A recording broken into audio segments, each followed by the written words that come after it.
ok pale jambo. Ok pale jambo male, ok pale jambo male dide, anu se kaolo makude.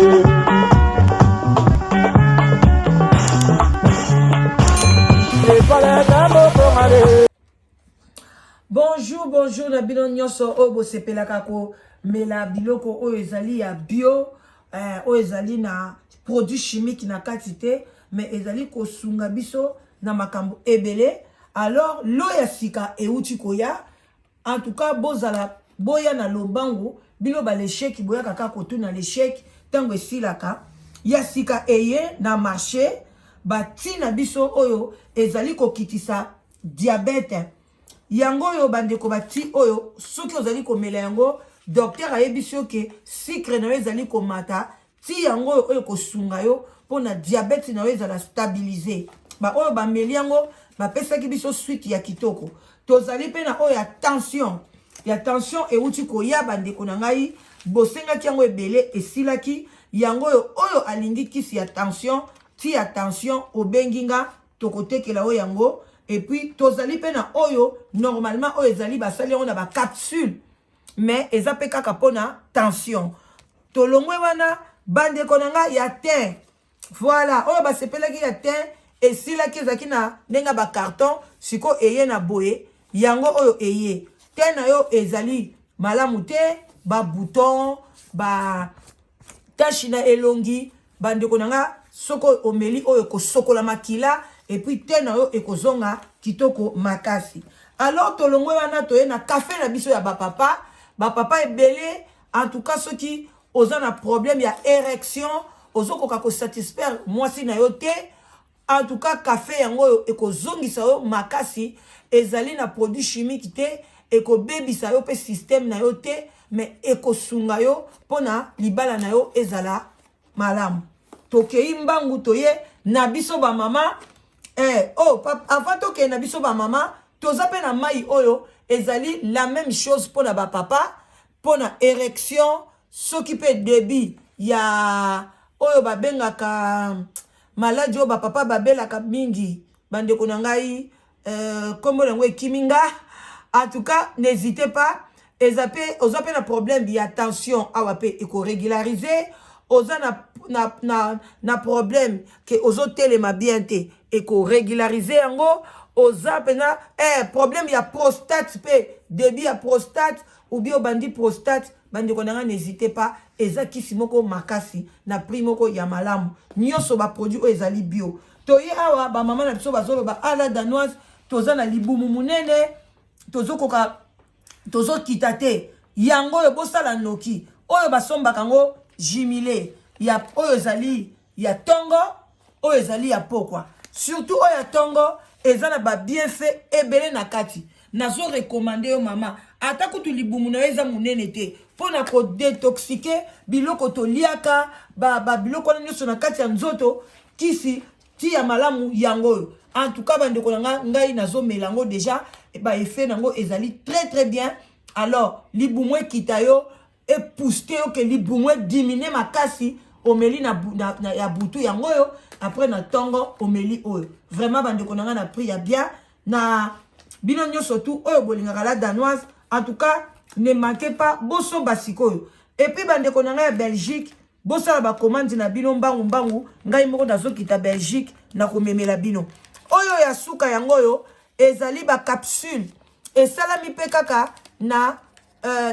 mama titi. Basala mo sous forme ba capsule. Pona basi, ozo senti que vagin na yo eza kaka munene, osokoli me ezo ya kaka munene,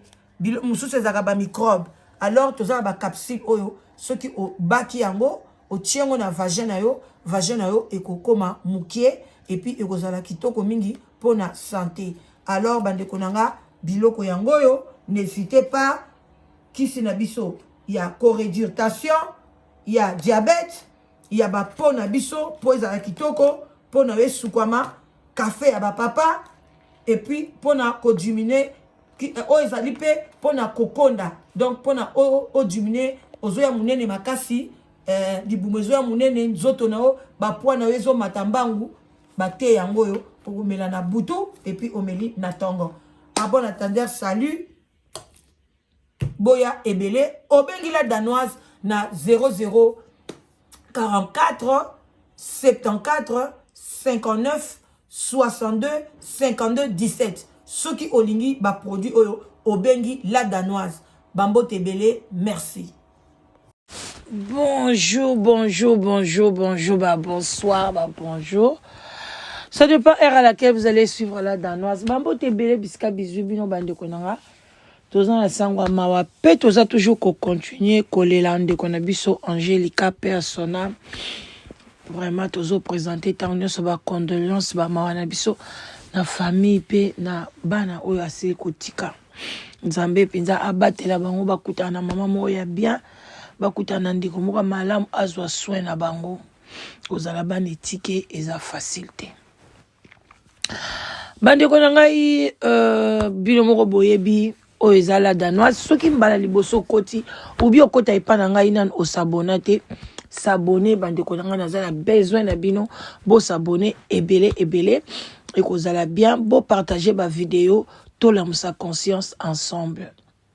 bandeko bino mo bozomona o eza wana eza photo bozomona ndenge ndeko mobali alali na kati ya cercueil na mwana et puis bozomona de côté wana msusu mwasi oyo asalike abomisi mobali na ye bandeko ndeko mwasi oyo azaki so na posa mobali ote azaki na posa mobali ote azoko akize mobali ne azosala ye mabe. Alors, il y a solution soit qu'il y a lobby, faut acheter la mobali poison na biloko akolia. Alambi biloko azui poison acheter na katia biloko akolia. Tanga acheter poison na katia biloko akolia. Mobali pe mukolango neti kaka soki ndenge nini ezwaki ye akomi a présenter biloko akolia ndeko wana mobali banda azaika na mwana. Azomemaka mwana na ye azaki pena mkolango na mwana pa lingie makasi jo wango soka mama lingazwa mwana boye mwa bandi kolela kanga mikana papa na ye papa lobi atika ya azolingo te alingi ngai nga pe na uti musala tala kande ezaka tika na vana na mwana ba moko alobi tandelanga tshela ka biloko wana nazolia bikasi liano alezi pesa nga mwana soka lingazwa ka bo mwana boya bibo tika ye tozolia na ya ensemble habite yoli abina ozomonte ke mwana lingi te abi tika ezani na kozwa mwana ngati na lia na ensemble problème no ezani so pe ni wana ko lia te donc c'est net moi problème moi discussion na katanda bande ko mwasi amoni moi eta tiki mobali bon mobali pa comme kolia akati so akati likuti moko azupe likuti ndam akoti mwana mwasi pesa zaki donc isali passe au sakante bandeko balie poison oya makasi wana penza donc elekaki miniti te papa na mwana kosanza makila nde mwana makila basanzi bakatini mwasi wana kokokanga motema te ye wana pakati akei pa ba pasteur boya kosambela mobali na ngai na yebi eloko balie te na memi ngambo ni yo memi bandeko bazwi biloko wana bakena wana hôpital bakeni kotala batala bwe baliaki poison utei na biloko mais nani alambaki biloko kayo ozaki na nani nazaki kanga moko mais eloko nini ote donc tellement mwana keiye mama wana donc bandeko nanga donc makila bato ezalaka makila bato bandeko soko bomi no mbwa koza na conscience no kimia obosa na elongi ya mbwa wana obomi soso kobosa na elongi ya soso mais so bomi mutu ya bandeko elongi wana obando mona nguka et puis kotika lokaka donc vino mobimba ozesu muta normal te ndeko mwasi wana bimisi donc abimisi secret bandeko eza passé tala nde balali bakundi bango ka cercueil moko pona nini kimotema mabe ekoti makasi na baafricain poison eza susu na kati Afrique toza su na pays oyo tokokita mosusu kotutela tolo te ke bango kuna baza bien poison ekoti makasi na kati ya communauté Alors bandeko na ngai tokota mwa muke na kati ya conseil. Mais soki mobali ozo sepela na liso te. Obi yo pe soki mwasi ozo sepela sona mobali wana te. Et bongo eloko babenga divorce, eloko babenga séparation, ezala te. Eloko nye komi kosala ke batu bakomi na mkotina ko boma batu. Soki mobali alingi lisu te abomisi yo. Soki pe mwasi alingi mobali nete abomi ye parce que nini na communauté, surtout na communauté na biso, bolingi koseka ba divorcer. Bolingi koseka ba femme seule. Bolingi ka batu ata place wana zana ya lesite. Avanda kana libala wana.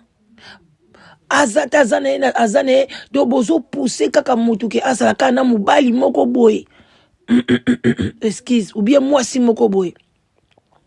Bozo mene ba vie à mutu alors mutu oloba nini alors pona communauté parce que to komi ko kovanda na mabala to komi ko linga batu pona ko sepelisa yo moko te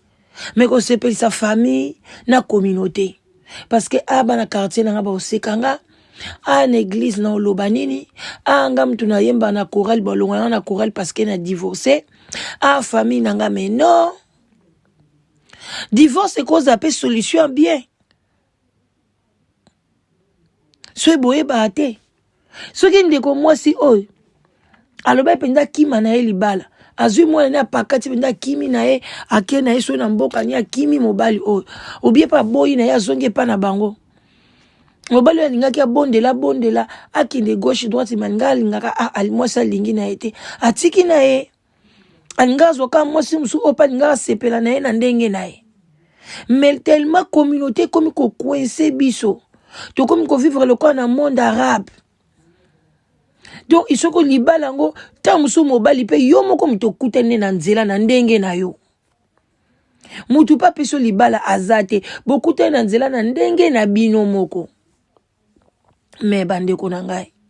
Est-ce boko sala forte? Ya ko tika mutu na communauté azala libre, ya ko sala oyo motema ne lingi. Liberté wane lobite ki ya ko déranger batu mususu ou bien comme atoki libertinage te. Mais liberté wana et cela ki mutaza na choix soki asepe na mobali wana asepe na ye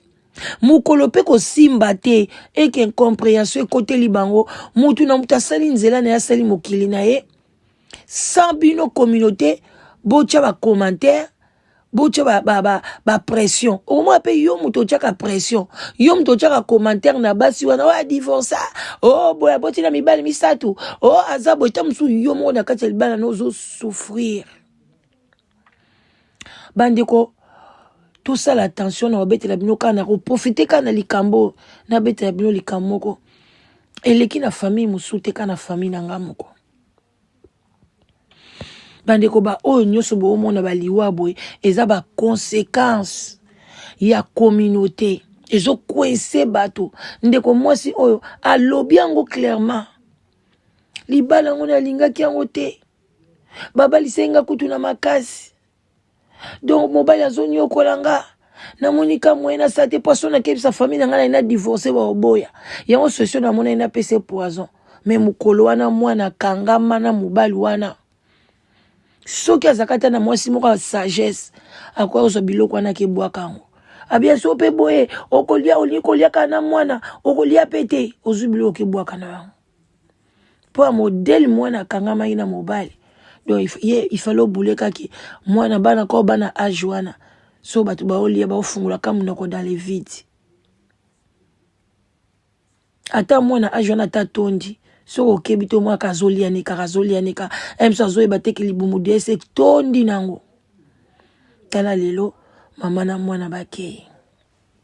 bandi ko tozana lisolo na famille na biso na likamo boye ndeko mwasi ba cousine na biso mo boye baza pe bana mbinza mwa kota sekuna en tout cas ba koli vraiment na mwa difficulté alors mobali moko boye kaka na poto a divorcé na mwasi na ye akenda obana mwasi na Congo mwasi aye na poto mwasi asali so baboti mwana moko mwasi yango aboye sikoyo ake na famille na cousine na biso wana ake osala cop balingana bazali mpe na écart ata ba 22 ans boye ba 22 ans écart ntango aye na ndeko mwasi na poto bavandi mpe na mboka mobo baloba français te kote bavandaki baloba français te baloba mnomo boye ki néerlandais ki flamand ntango aye deja na kina oloba omoni ngai nde na omema na poto nga alinga bavie bakamaradi te epuis bandeko na biso na mpe baya bato moko kimia to bamaniango mpenza oyo bazala botosi wana baloba mingi te balobaka na respect donc aza mpenza moto bajara bongo alors bandeko na ngai abali cousine deja na kini apesa bi mama bongo tabi kobangela na oye te ye mpenza azalaka mwana malamu apres aloba na ye mpe mingi te mobali alobi ngai alinga bakamarade te alobi problème eza te baye na mboka wana bandeko ndeko mwasi avandi na mboka nata ba 15 ans azwa camarade te donc camarade aza te mobali na ye azalaki na mwa bakamarade na ye mwaka couple mwaka obomi mibale misato baza mpe bakamarade ya mobali na ye donc soki aza na mobali na ye ntango mosusu couple wana soki bakoya kokutana donc bakosa mpe inane amonaka na ye bato tamonaka kaka mobali na ye na bana mobali mpe aboya kende bacour okende oyekola soki flama soki néerlandais soki ni aboya mwasi akende na mbongo na banke eloko te donc ayebi na ye te ndeni basala badémarche bancaire ndeni bafuta mai bafuta courant ndeni bakotisa carte na banke bandeko ayebi na ye te 15 ans ye ayebi kaka maternité azwi zemi akei kilo barendez-vous na ye nyonso akende na mobali na ye donc mobali alingi aza na contact te mondibu congolais alingi te bandeko baboti bana misato il y a 2 ans passés ou 3 ans passés baye okanga mobali wana na maladie donc mobali baza na différence à 22 ans lelo cousine akomi na ba 38 ans soki mpe ba 40 ans mobali akomi déjà na ba 62 ans boye anda ozalaki chauffeur so mpe ya bisi so mpe loni baye kokanga ye na cancer ya makila donc mobali wana bayebisi batraitement inane ça va zongi bachimie wana so bachignon so bachimie balobaka wana bapesi après baye kobana ye en tout cas dans 6 mois ozokufa donc cousine wana pe avanda atosa abengaka famille rare donc abengaka famille na biso na Congo donc même bien biso bandeko abangela biso surtout nga kutu abangela kata mobalanga nda obangelanga makasa bi oyo kasoka yoki makambo na 6 mois ça kimika le même jour cousine na pe donc abanda obatela kalibala tala uti pe kana famille moko ya moi keba donc moi mobala so pese mo ba argent de poche mo moi 50 moi 100 atindeli mama na ye mais ayebi na ete kutu osoki mbongo abana osoki banque donc mobala sala nyonso mobala natanga moni ke babisi ko kufa akena pompe funèbre asombi cercueil na ye aponi cercueil na ye ake pona mabele place ba okunda ye asombi bilamba na ye ba okundela ye abongisi biloko tout ayebisi amkona okufa bolati ba chaussette ba gants nyonso bandeko asombi nyonso po ayeba ke mwasi na ayebi na elote donc aoyeba ne te donc bando tuna même na néerlandais aoyeba ne oloba te donc bana mo basungaka ye donc mobali asali tout mais mobali wana atikala pe koyebisa ye te akende na oka na pop fenêtre près wana place basara tout apesa bango tout acheka contact na hôpital sikoyo pa mobali akufi mama mwasi abandi olela nakobandela wapi nakosuka wapi nayebi na bakunde bakundaka nde basalaka te donc mwasi atoki aleli abengi famille biso tolobi bonga siko tokopumbwa place tozali ou bien nini na misala poto okosenga kutu conjoint ndeni jour yango mpe donc biso nyonso tobi obi ozala na camarade mo boye te te donc yo vi ovivaka yango wana oka yango oyo tala kaka so pe na baki na kima na okima wapi na boma pe libala donc abi kutu kaka ane o nga na obule ke na bina okoka lisu te na benga ta bino bosunga nga nde na kima na kaka nango pe baye kolobaki mobali aza na cancer donc moyen pe eza te donc azola biso pe tokomi me soko ke enterrement mobali okosalama ndeni na mutu ayebi ne lote bandeko botala niveau ya bandeko mibali bazokonyokola basi siko mwasi ya boye soko akabwana ye na mobali na ye apino bandi koseka ye oh femme seule avec wifi oh boye na boye pino boyebi makambo mwa mwasi oyo anyokwami 15 ans na kati ya libala souffrance ablongola ye posa bakamarade alongola ye posa kosola na bato avandaka na ndako boye mwasi akobela meme maladie po na ye ezwaka mingi lumière te bandi esalaki pasi amona kaka hôpital ekobenga vous parlez français flamand abi non français bah ici non sois calme madame vraiment mobile no akufi mais tout est arrangé tout donc asombaki cercueil libulu donc nyonso même les vêtements oyo akolata nyonso tu aye kotikela yango biso donc tokende ngo na hôpital ebengi biso totika bilamba ne babongisa ye tout donc bino boyaka na télé boya kotala bango basala bon na Belgique batio place mon bo moi chambre mo babimisi biso nyonso totika bandeko botala niveau ya bato baosouffrir na kati ya mabala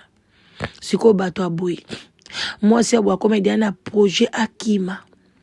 siko aya abwa akima ou bien ke sa famille baloba otetete fanda kaka tala kaka boye mais mutu aye quand même aza esclave na yo te koza mona ba camarades ça fait aussi du bien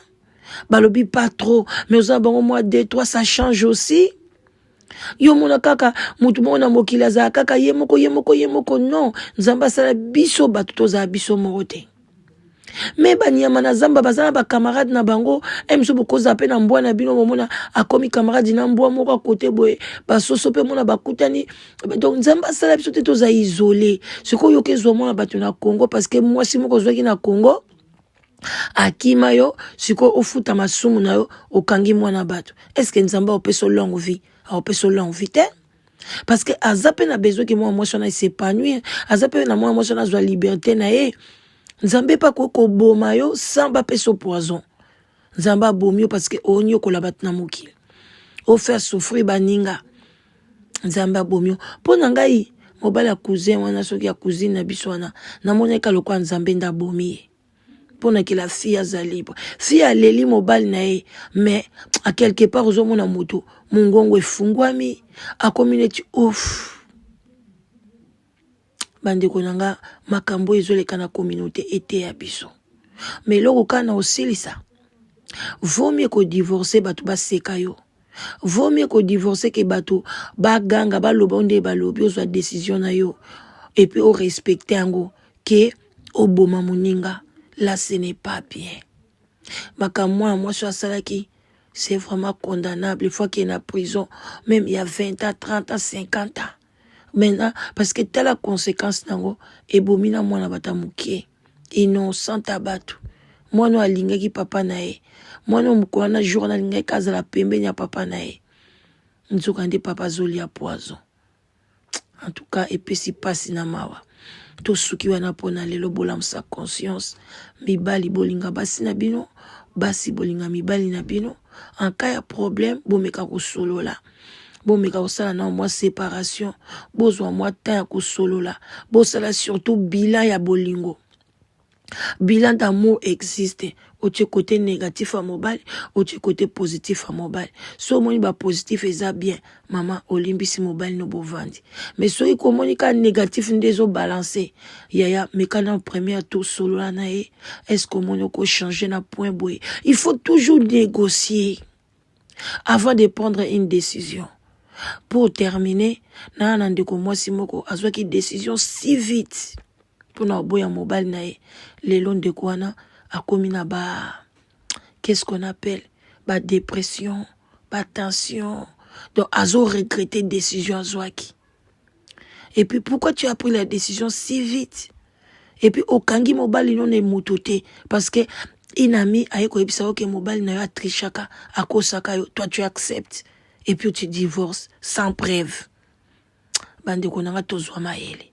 Abonatande, salut. Je vous love. Abonnez-vous.